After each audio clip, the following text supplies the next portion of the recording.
Welcome back, Two Hats family, to the Two Hats podcast. I'm Chris, your favorite tactical probation officer, It's Brittany, your favorite PO. and like we always say, man, that's up for debate because I'm pretty popular in these streets. We got my man Joe here, newest family member here on the podcast. Joe, say hi to the people. Hey, how y'all doing? You are a probation officer in New Mexico. Do you just do probation or do you do parole too? Parole too. Okay. All right. So let's kind of dive into this. We have a couple standard questions that we ask everybody when we first get on the podcast. So we have what's called the two hat scale. On a scale of 1 to 10, with 1 being a social worker and then being a law enforcement officer, a police officer, deputy sheriff, state trooper, whatever, where do you think your department lies on that scale between 1 and 10, between a social worker and between full law enforcement? Where do you think your department is on that scale? Ask me about maybe 10 years ago, I would say closer to about maybe 5. Nowadays, I'll say probably closer to 5, maybe a 4. Okay, so right in the middle. Where are you on the scale? So your department's a 4 or 5. Where are you on the scale? Probably around the same thing. Yeah, probably closer to a 5 or 6. When I first started off, I probably closer to about a 7. Tell us how you got started in this and why you even wanted to do this type of job in the first place.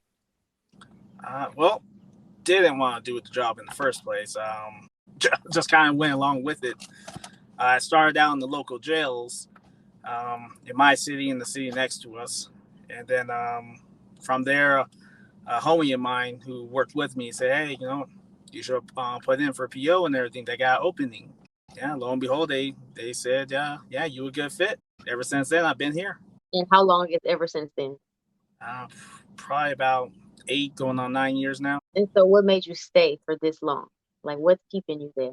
It certainly had its ups and downs.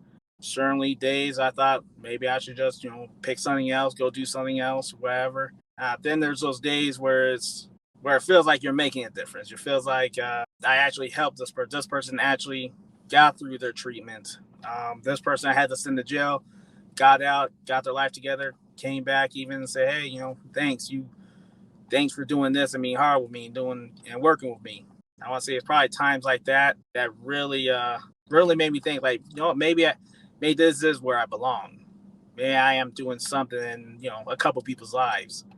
I don't know if you guys caught it on last week's episode of Two Hats, but Chris and I and our guests were talking about how most people fall into this profession. Not a lot of people just come out of college and they say, oh, I want to be a PO.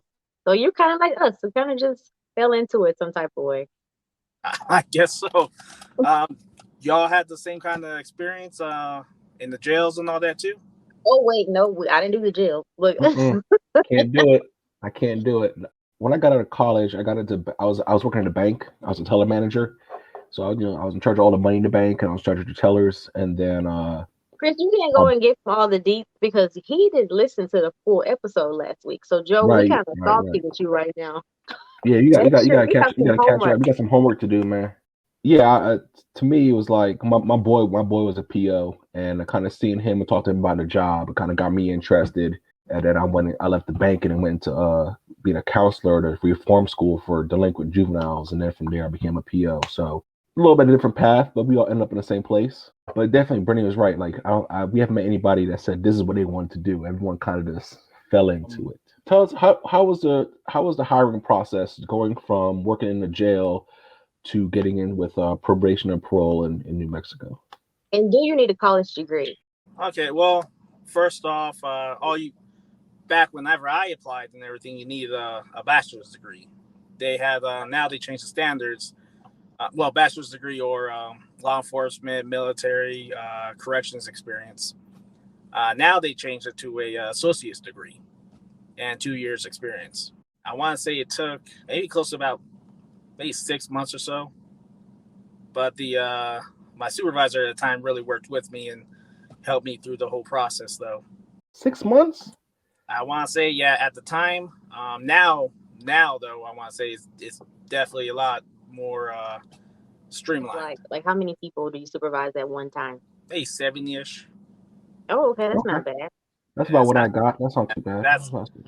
Yeah, but then again, my city is a smaller city. the bigger cities and stuff, Albuquerque, Cruces,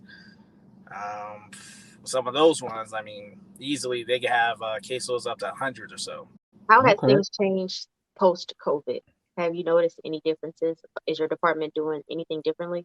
Well, during COVID, we utilized Zoom and Google Meets a lot. But did that go away after, society started going Yeah, pretty much. At least just for our offenders and stuff. Yeah. But we still have some courts that we still do through Google Meets and Zoom. So that's nice. Not driving, 8 hours to get to court and all that. So that's real nice. I mean, a lot of our the treatment facilities we work with, a lot of them moved over to Zoom and Google Meets and everything. So it's changed in that regards. But other than that, we're just back to normal. So you have a regular caseload. It's not specialized? Well, I do specialize. It's a standard caseload of just regular, whatever, DWIs, possessions, all that. I do have some sex offenders, some high risk gang members. But since my office is a smaller office, it just happens to be like that. A lot of the bigger offices, they got their own little units, sex offender units, high risk, so on and so on. Man, I'm in the same boat with you, Joe, because I switched from a big county that had a whole bunch of different specialized units and specialized officers, and now I'm in a small rural county. I mean, I like it because it's quieter, it's easier, but you get everything. I just like you, man. I got sex offenders, DV, gang. I got a little bit of everything. So it's kind of like a double-edged sword. You know what I mean? It's kind of like you don't really necessarily specialize in anything, but you kind of learn how to do it all. I'm sure in New Mexico, you guys do home contacts. You're in the field. You actually go out and meet with offenders, go in their homes. Is that correct? Yep. So what does your day-to-day look like? What does a typical day look like for you? I guess first of the month, we have all our reporting and everything. That'll usually last a week. Anywhere 15 minutes, 30 minutes, just, see how they're doing. Hey, give me a lowdown for the month. What happened? What's going on? You still working? Any issues? Anything you need to talk about? Do we need checking the conditions? Yeah. Checking the boxes. That's what's called, Brittany. Checking the boxes. And she don't like that. Huh? She don't like check the box POs. Yeah, well, I definitely check the boxes, but I also definitely ask them what's going on at home. All right, cool. What else is happening? You still all right? Everything good with the wife? Everything good with the kids? Treat them like people. Yeah. I always want to make sure. I always definitely check all the boxes, but I always try to make sure all the stuff behind the boxes is still, still good too. Because that's always the stuff that comes up and bites you and everything. Like, sure, they're living in the same place. Sure, they're still married. Sure, they're, still got the same job. But what they didn't tell you is that, hey, him and his wife got into a big ass fight. They went over and, they're separated now. He's not really staying at home, staying at his brother's. You get what I mean? It's like, then one thing leads to another, and before you know it, getting calls that he's out drinking and driving, and yeah. So are you typically in your office all day? Yeah, typically, unless something comes up. Usually we try to do visits. If it's like the first of the month, we try to do visits probably that Friday or something. Thursday, if things are going right and there's no issues or anything, that's usually how we'll try to hit it. But other than that, we'll go back out in the field the next week, random day. Sometimes we'll hit it on the weekend. Other than that, we'll be in the office trying to make sure everything's still up to date, making sure they're good with their counseling, trying to contact their counselors, the treatment providers, make sure they're actually attending. I had one guy that actually he had his twin brother attend some of the sessions for 2 months or something. What? Yeah. That's slick. I ain't gonna lie, that's a little slick. It was slick. It was slick. And I think we didn't he reported, I think it was in between his reporting. So we had no idea. And so I want to say the counselor found out later on because the twin talked now he had a real accent. It's a kind of country accent or something like that versus our offender. And so I want to say it was the counselor who really caught on, then let us know. But by that time, he straight up absconded, so he was gone. Mm-hmm. So what I hear you saying is that you guys pretty much have office appointments, and then you guys get out there in the field to go do home contacts.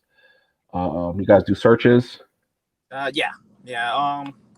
Not like a a self search or anything, tossing everything around. But if we see something, it's all right, cool. Now we got questions. Well, why you got this knife? What's up with this ammo? What's up with burnt lemon foil? Stuff like that or whatever. Just things that make us, come on now. And So then, do you guys have full search authority where you can search your house for that kind of stuff? Okay. Do you think your job in the jail prepared you for this job as a PO? Oh, definitely. How so? Just how to talk to people and how to have good patience and everything. And a lot of the people that were in jail, I meet again as a PO. And so I already got some of that rapport. And even if they're brand new, I'm still able to, build that rapport. Just taking time and try and treat them like people in there. That's funny. That's a really good question, Brittany, because I know there's like some sheriff's office that before you become like a road deputy, you have to work in their jail for a certain period of time because they want you to build that experience, learn how to talk to people. And I personally, I think that's a great idea because when you have somebody that just is, they got out, they just jump right into law enforcement, become a police officer. They don't have that experience really talking to people, interacting with people. You kind of, I want to, all those cops listening and stuff like that. Well, don't take this the wrong way, but I feel like they have like a chip on their shoulder. You know what I mean? It's like, I'm in charge. You're going to do what I say, whatever I say, when I say it in that moment. You know what I mean? Whereas opposed to if you're a CO or a probation officer, you're talking to people, you kind of realize like, yeah, I'm the CO of the jail, but y'all kind of live here. You know what I mean? And it's the same thing when you're on probation. Like, yeah, I'm not going to come to your house and talk to you crazy because I'm in your house. You know what I mean? I don't know what you got here. There's, you got all your family here. I'm not going to talk crazy to you, but so I think that's a good idea. Definitely, I think people coming into this field should have some kind of experience, corrections, counseling, working with juvenile delinquents, just something where you have some experience talking to people, because a lot of our job isn't about just telling people what to do, because we're more reactionary than everything else. You know what I mean? It's like, oh, you got a new charge. Let me go ahead and do this violation. Take my own warrant out on you. You know what I mean? It's we that's kind of how we operate. We don't really stop crime. I wouldn't say we stop crime unless you're like going out there and you're searching everybody every day. But all they do is they just learn where to hide stuff. Well, I know the PO comes. He's gonna look here. He's gonna look there. I'm not gonna have it here. I'm gonna have it at my neighbor's house. I'm gonna have it at my boy's house. I'm gonna have it somewhere where you ain't gonna come look for it. And in reality, we're not really there to stop people from doing anything. I used to tell, when I was a drug court officer, I used to tell offenders, listen, I'm not gonna be there to smack the crack pipe out your hand. I'm not, but I want you to always have me in the back of your mind that there's gonna be consequences for your actions. So, like I said, we're more reactionary, and I do think working with people before you jump into a full law enforcement role definitely is I just think you can tell a difference. I don't know if you have any experience with that, Joe. I don't know how they do it out there in your state. You got anything to add to that? I'm totally in agreement. I think before becoming a PO and maybe even before a cop, I know one thing I always suggest and recommend to people is like, hey, maybe start out with start out in the jail or something. Get your feet wet. Yeah, see if this is the type of people you want to work with. These are the type of people you want to be around and everything. Because like you said, being a PO and everything, we're going in their houses, and like so many times it's not so much that our defensive tactics and stuff is really going to save us, but it's just the way we talk to them, just our rapport and the history we got with them that like saves us, in the sense that hey, they're having a badass day, they're having a terrible day, something happened, family member, girlfriend, whatever. And you come in there and you're just doing normal home visits. Hey, what's good? Blah blah blah. And then instead of sure they're giving some attitude, but instead of them just straight up assaulting you or something, it's like you talk them down. It's like, hey, it's me. Talk to me. What's going on? Take a breath. Let's get through it. And I want to say that's probably saved me more than once, more than a dozen times probably, especially with all the just the stuff I found in people's houses, weapons and all kinds of stuff. I can only imagine. I definitely agree with you, Joe. It's that professional alliance that we develop with the offenders that can really save you. And I'm sure you have POs that you've worked with where you've heard them talk crazy to offenders, and you sitting there like, yo, you gonna have some problems. You know what I mean? And I was wondering like, what's the benefit? What are you getting out of that? You're talking crazy to this person. That's not going to change their behavior. That's not going to make them want to do better. You know what I mean?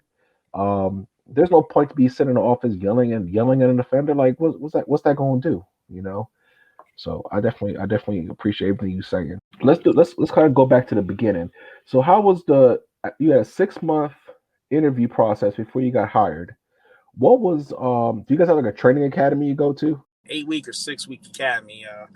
Obviously it's been a while since I've been there, so great academy, great instructors and everything. Definitely trying to get people ready to hit the streets and go through defensive tactics, go through OC, taser. One of the best, I think one of the key best trainings classes out there was motivational interviewing. Try and get to the question behind the question and all that. Was there any written test that you had to pass? Yes. State law, case law, tests on OC too. I remember, that one was a lot. I've been tased, but that was through the jails. Thank God I didn't get tased again. That was terrible. Let me ask you this question. Would you rather be tased again or OC'd again? Man, neither. Nope, neither. No, neither's not an answer. It's a 50-50 question, man. Like, that's why I can't be one of those tree huggers or something. You know what I mean? Like, they pop out with the OC or pepper spray or taser or pepper spray or something. Nah, I'll chop down the tree myself. I can't do it. I still remember getting sprayed the first time. I've been sprayed, 3 times. What is something that you find difficult or something that you struggle with on the job? We have great programs, right? But only problem is there's not enough of them. Sometimes you're trying to get somebody into a program, treatment, rehab, and everything, and it's like, they got a couple weeks to couple months wait and stuff. And, it's not it's not necessarily the program's fault. I mean, it's good they got business. It's good they, they're helping people. They got people going through. But it just sucks for the person on the waiting list, because then they're waiting all this whole time. It's like, what are they supposed to do?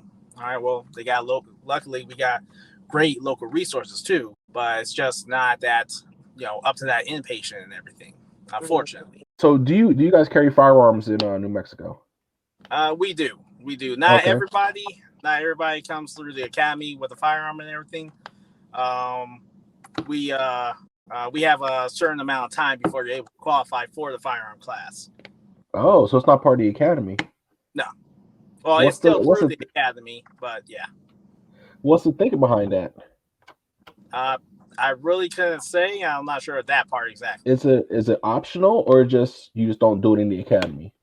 It's optional and stuff. Okay. Once you come up on time and everything, you're able to get a firearm or qualify for the class and get in the firearm class through the academy, and then get your firearm. So is there a period of time you have to be on a job before they say, yeah, you're good enough to get a gun now? Roughly, I want to say a year. It was 2 years. Then they changed it to a year, I believe. After your whole probation period, I think. So are you still doing the same exact job unarmed as you are doing armed? Yep. So they're still sending you to people's houses with what? Just a taser and an OC spray? Taser, OC, baton, and just mouth too. So. Okay. So what kind of safety package are you guys issued? So I know you said OC, baton, taser, what else? Vest? Is it the outside vest or the concealed vest? Outside. We got the. Okay. Oh, that's weird, man. They make you go a whole. I mean, when I started probation as juvenile officer, they had the same policy. You had to wait a year, and I always thought it was the silliest thing. But I guess if it's only an option and not everybody has to do it, I guess that kind of makes sense. Do you have coworkers that just choose not to carry? Yeah, there's some that choose not to carry and stuff. Just just don't want the liability or something. I really can't say. I didn't really ask them too much about it. But you do. No, actually, I don't. What, Joe? Come on! Interviews over. I knew I liked Joe. I knew it. I knew I liked him. Interviews over. We're gonna cut this episode short. Two Hats family, appreciate y'all. Nah. All right, come on. Let's talk about it, Joe. Talk about it. Come on, talk about it. I guess one thing led to another, where it's like, all right, cool, missed the cutoff for the put in for it. Then another time, what was it? I think I was on vacation and I missed it. Another time, I think was COVID, maybe. So everything got canceled. And this last past time, I just didn't put in. Yeah, like God's got me. Like that's been good enough so far. So don't get me wrong. I'm sorry. Do you think the firearm changes anything that has to do with the supervision of an offender? I know a lot of my offenders assume I carry anyway, especially the new ones and stuff. They always, for some reason, just assume I have one, even though they don't see it. Yeah, they don't see it or anything, or they just don't pay attention, or maybe they mistake the taser for it or something. They just assume I got one, me and my partner. I think for some officers, I think it does change it a little bit, and as it should, I think, because you're bringing a firearm into the environment. If you weren't sure there was a firearm before, now there definitely is one. Agreed. And I haven't been through the firearm class. I know that weapon retention training, everything is like definitely key. But if something, for some reason, things go south and, heaven forbid, lose your weapon, that's the gun in the wrong hands, right? That's a big thing, too. I still think it's a great deterrent, too, just having it. Hence why people just thinking you have it, I think it works great, too. Have you ever had to go physical with an offender? A couple. She want to know. You can see that face. She want to know everything. So me and my old partner and everything, a couple years after I started and stuff, we had one of our offenders who had some, I want to say, domestic charges against his ex-wife. He had kicked in their door, beat her up. He was supposed to come up for community service that weekend, that Saturday, for the drug court. So, all right, cool. We called him up and everything, made sure he was going to be there. Didn't tell him exactly, like, hey, heard about you beating up your wife and everything. We're over there at the community service site, waiting and everything, chilling and stuff, calling him, hey, where you at? You're late. We're thinking he ain't going to show up, right? He comes over, he's standing there. My partner got on one side, I got on the other side. We let him know what's up. He put up his hands, didn't want to give us his hands and everything. My old partner was like, he was a tall guy. He pretty much just manhandled him a little bit. Got him on the ground, cuffed him up and everything. He got, little scrapes and stuff, but wasn't too bad. I went ahead, tossed him in the car, and everything was good. Trying to resist arrest. Yeah, pretty much just resisting arrest. Luckily, no punches or anything. Wait, so did you arrest him because he wasn't doing the community service, or did you arrest him because he had a warrant for the new DV stuff? Or so what exactly was the nexus to the arrest? He did have a warrant. He did have a warrant. Okay. The warrant coming for beating up his ex-wife and everything. It's like when we heard this, all right, cool. So we made sure he was going to be here at the spot and everything, instead of, because we figured once he found out about the warrant, because he lived in a different city and stuff, so he had to drive like an hour to get to the community service spot anyway. And so instead of him hearing about the warrant and taking off out in the boonies, where it's all right, cool. Like, he may not know about the warrant yet. Let's go ahead and surprise him, hook him up, put him in custody. Do you consider being a probation officer or parole officer to be a dangerous job? People ask me that all the time. And to be honest with you, I never really felt like I was in danger when I was doing the job. I would say like 85% of my caseload, they were just cool people. You know what I'm saying? And you would have the one or two that will give you like a little bit of a problem. But for the most part, it's like little old ladies or little or like 18-year-old boys like in here for possession of marijuana. It's like the majority of it was kind of simple. I think 99% of the job is boring. You're talking case management, offender contacts, talking to people. 99% of it is boring. The two dangerous parts is one is when you gotta make that arrest. That's when things can get a little squirrely. But if the offender doesn't think they're gonna get arrested, it's cool. It's no problem. You know what I mean? I think the problem comes in when they know they're gonna get arrested. And two, all around home contacts or home visits, they're unannounced. You don't know that's gotten to a DV with their wife, and their wife was trying to call the police, and they snatched the phone away, and now they think it's the police at the door. You know what I mean? Uh, they sitting there cutting up kilos. You know what I mean, on the living room table. I think those are really the only two real situations where our job gets dangerous. Those two things that you just named were two things that I didn't have to do in my old department. Yeah. You don't know what a house looks like past the front door. Yeah, I know. So what I'm saying is it seems even less dangerous from my perspective. I don't know if you know this, Joe, but I was a PO in Texas. So in my department, we didn't have to carry, we didn't have arrest powers, we didn't do home searches or any of that. So I think it's interesting, like the different perspectives that we all have, because we essentially do a little bit different in our roles. Like Chris, he has a firearm, you don't, but you choose not to, but you have other options, OC, taser. Me, I didn't have any type of protection at all, a baton, like nothing. Yeah, and that's the thing about probation and parole across the country is that, every jurisdiction is different, every state, every county, every municipality, how they do things is totally different. And I think that's kind of, a lot of comes with the misconceptions about our jobs is because, how things are done in one state, they're not done in another state. Like we've interviewed people where they don't go to homes at all. Like, I mean, at least Brittany at least went to a house. I mean, she don't ever go in, but she at least went to somebody's house. You know what I'm saying? We've had Zoom POs we interviewed. All they do is talk to people through Zoom. I mean, apparently that works for them.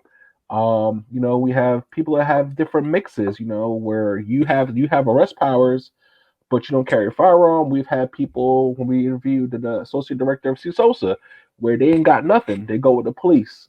You know what I mean? And so it's just different. But a cop is a cop wherever they are. A deputy is a deputy wherever they are. It doesn't matter what state, what jurisdiction. They got the same powers, the same weapons, and they do the same thing. But us, it's all different, and that's why we like interviewing people from different locations, different parts of the state did things differently. So it's amazing. It's just amazing. You got any other crazy stories for us, Joe? All right, so there was one time we had to find this one guy who he hasn't been checking in. He already missed his monthly appointment, hasn't been doing his counseling, and just got reports that he's doing drugs. His last drug tests were dirty. We told him. So we go ahead and we go out to his last reported address, roll out there, bang on, knock on the door. Hey, so-and-so here. And it's like, oh, yeah, he's in the back. And they go back there and stuff. And all of a sudden I hear a crash, like, glass breaking and stuff. I'm like, oh, shit. So I look at my partner and everything. And I tell him he's going out the back. So he jumps this little, 3-foot fence or something.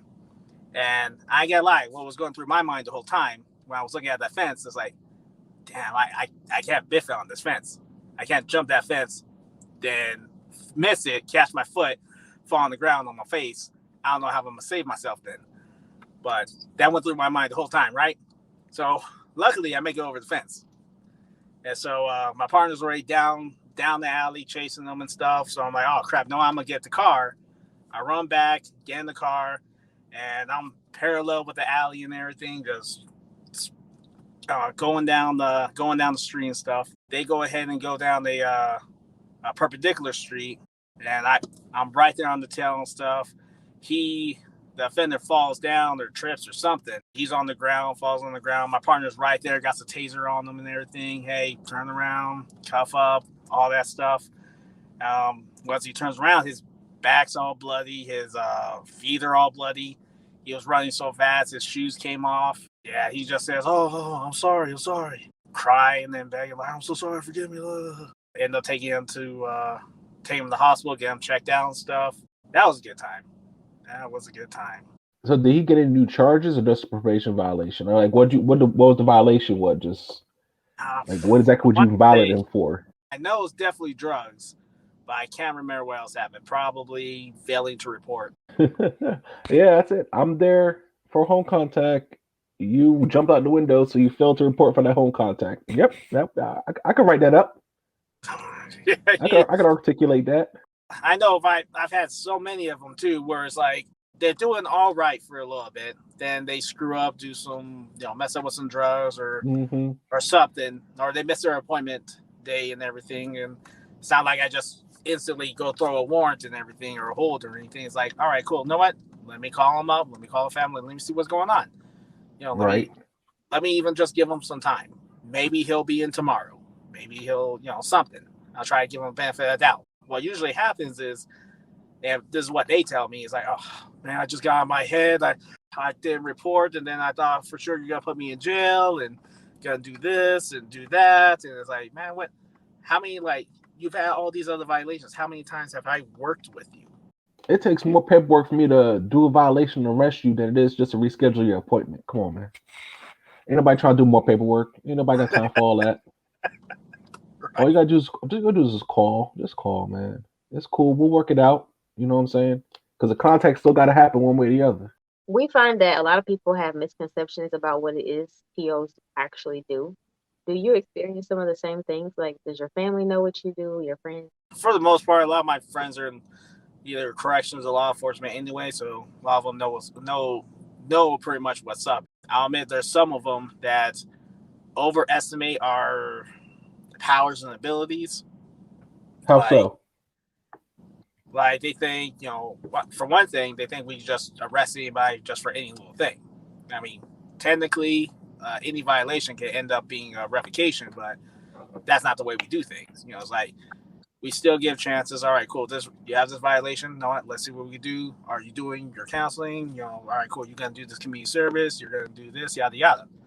Instead of just straight to jail and straight to prison and all. I know one big thing is the searches.